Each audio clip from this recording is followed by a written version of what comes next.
Hi guys, I'm Sheena, the Sports Report Girl, here with another edition of In the Crease, my weekly recap of the top stories from the National Hockey League. So the big news this week was the icing of Pittsburgh's head coach Michel Therrien. The termination came only 9 months after leading the Penguins to the Stanley Cup Finals, but more importantly, only 7 months after signing a 3-year contract extension. General Manager Ray Shero claimed he was disappointed with the efforts of the team and felt a coaching change was their only chance at salvaging the season. After the embarrassing loss in Toronto Saturday night, he may be right. But here's the thing. The problem with the Penguins all season long has been their defense. In my opinion, that's attributable not to coaching, but to personnel. You can't blame Therrien for the lengthy injuries to Whitney and Gonchar, just as you can't blame him for not having Hossa or Malone.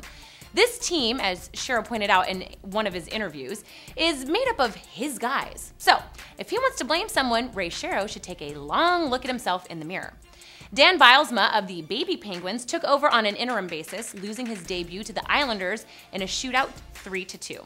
But who knows? Maybe he'll turn things around. After all, there was a similar scenario in Ottawa a few weeks back when Corey Clouston lost his first couple games as the Senators' new coach. Since then, they've rattled off 4 straight wins, prompting some Ottawa fans to declare the Senators a lock for the Stanley Cup playoffs. Isn't that cute? Another team that's been hot lately, surprise, surprise, are the Detroit Red Wings.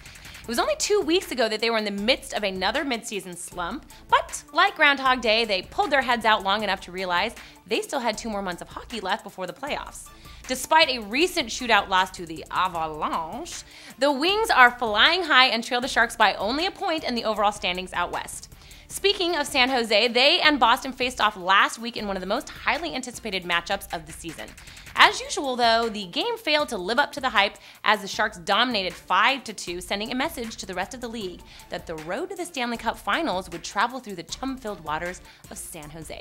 But since then, both teams have floundered. In fact, that's the only victory for the now sinking Sharks in their last 7, and the Bruins, well, they haven't won since edging the Senators in a shootout February 5th.